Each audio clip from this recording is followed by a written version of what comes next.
नमस्कार मंडळी, माझ्या चॅनलमध्ये तुमचं स्वागत आहे. तर आज तुम्हाला मी मस्त असं व्हेज भाजी दाखवणार आहे. तर रात्रीच्या जेवणासाठी मी न्यूट्रेला, बटाटा आणि मुळ्याची भाजी, चपाती, सलाड असं जेवण बनवलं होतं. तर ह्याच्यामध्ये मी मुळ्याची भाजी बनवलेली आहे. त्याची रेसिपी तुमच्यासोबत शेअर करत आहे. तर इथे मी 1 पळीभर 1 ते दीड पळीभर असं तेल घेतलेलं आहे, कारण 2 जुड्यांची भाजी आहे, तर क्वांटिटी जास्त होती. इथे अर्धा चमचा राई घेतलेली आहे, त्याची फोडणी दिलेली आहे. राई थोडी तडतडली की त्याच्यामध्ये मी कांदा 4-5 लसणाच्या पाकळ्या ठेचून घेतलेल्या आहेत आणि एक हिरवी मिरची कापून घेतली. तर ह्याची फोडणी द्यायची आहे. 1-2 मिनिटं असं परतून झाल्यानंतर कांदा असा लाल होतो.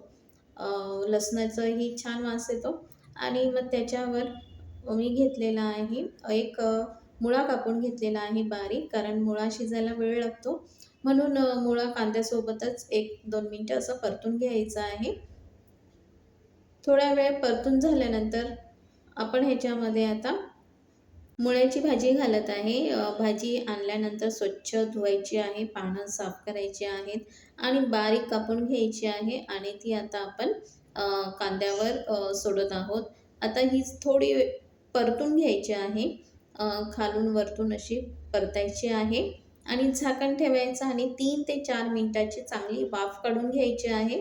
म्हणजे भाजी अगदी सॉफ्ट होते आणि तिचं पाणीही थोडंसं सुटायला लागते. ह्याच्यामध्ये एक्स्ट्राचं पाणी घालायचं नाही, कारण भाजीचं पाणी सुटते त्याच्यामध्येच मुळ्याची भाजी शिजते. तर इथे बघा, भाजी मस्त अशी सॉफ्ट झालेली आहे. आता आपण ह्याच्यामध्ये सुके मसाले घालूया. तर मी ह्याच्यामध्ये घातलेला आहे अर्धा चमचा हळद, अर्धा चमचा लाल मसाला आणि अर्धा चमचा गरम मसाला. ह्याच्याशिवाय कोणतेही मसाले ह्याच्यामध्ये चांगले लागत नाही. म्हणजे ही भाजी जरा अशी फिकी असलेली चांगली लागते. आणि चवीनुसार मीठ. तुम्हाला जेवढं मीठ लागेल तेवढं मीठ घालायचं आहे.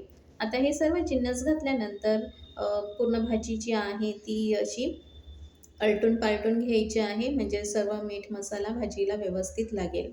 तर भाजी जी आहे तिला जास्त वेळ लागत नाही शिजायला. ही 5 ते 10 मिनिटामध्ये भाजी आपली रेडी होते.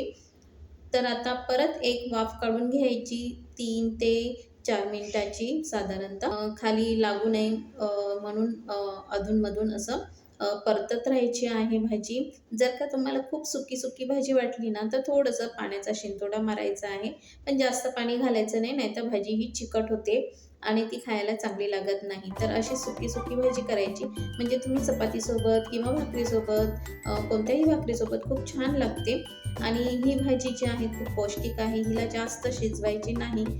एकदा असं बघायचं आणि शिजली की गॅस बंद करायचा आणि जेवणासाठी ही भाजी तयार होते. तर इथे माझं रात्रीचं जेवण अशा पद्धतीने आहे. मुळ्याची भाजी, न्यूट्रेलाची भाजी, 2 चपाती आणि सलाद.